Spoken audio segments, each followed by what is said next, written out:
যৌন চাহিদা, লজ্জাস্থানের চাহিদা, অশ্লীলতা, বেহায়াপনা, নর্তকী, নাচ গান, উলঙ্গ ছবি দেখা, নারীকে নিয়ে চিন্তা ভাবনা, মেয়েকে নিয়ে অশ্লীল চিন্তা ভাবনা, অবৈধ কোনো প্রেম সম্পর্ক, হারাম কোনো রিলেশন, এই সব ত্যাগ করে বন্ধু 30টা দিন মনোযোগ দিয়া রোজা রাখো, তারাবি পড়ো, ইফতার করো, সাহরি করো, তাসবিহ পড়ো, তিলাওয়াত করো, কোন আলেম দ্বীনের সাথে উঠা বসা করো, ইমাম সাহেবের সাথে সম্পর্ক করো, ইনশাআল্লাহ দেখবা আল্লাহ চাহে তো 30 দিনের মাথায় আল্লাহ বলেন লাআল্লাকুম তাত্তাকুন, আমি আল্লাহ ওয়াদা দিলাম মুমিন তোকে মুত্তাকি বানিয়ে দেব।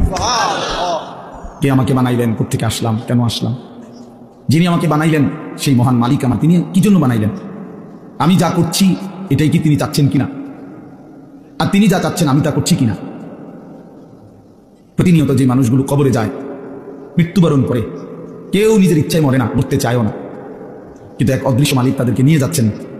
কেন নিয়ে যাচ্ছেন? কোথায় নিয়ে যাচ্ছেন? শেষ পর্যন্ত এর পরিণতি কি? আমাদের গন্তব্য কোথায়? মঞ্জিল কোথায়? এই বিষয়গুলো নিয়ে ভাবা, ফিকির করা, এটা অনেক বড় নিয়ামত। আর শুধু দুনিয়া খাইলাম, ঘুমাইলাম, পেশা পায়খানা করলাম, যৌন চাহিদা পূরণ করলাম, লজ্জাস্থানের চাহিদা পূরণ করলাম, যা মন চাই তাই করলাম, প্রিয় ভাই, এটা কাফির মুশরিকদের স্বভাব। কোরআনুল কারীমে স্পষ্ট আছে, আল্লাহ তাআলা বলেন কাফিরদের কথা হলো মা হিয়া ইল্লা হায়াতুনা দুনিয়া, জীবন বলতে আর কিছুই নয়, শুধুই দুনিয়া, এটাই জীবন। নামুতু ওয়া নাহইয়া, মরছি, বাঁচতেছি, কেউ মরে কেউ বাঁচে, এই জীবন। খাইয়া পয়লা দুনিয়া, ভোগ বিলাসিতার দুনিয়া, চাওয়া পাওয়া, প্রাপ্তি অপ্রাপ্তি, সবটাই দুনিয়া। আল্লাহ তাআলা কোরআনুল কারীমের মধ্যে বলেন এটা কাফিরদের কথা, ওয়াকালু মা হিয়া ইল্লা হায়াতুনা দুনিয়া। তাহলে বেঈমান নাফরমান কাফিরের কথা এটা যে জীবন মানে শুধুই দুনিয়া।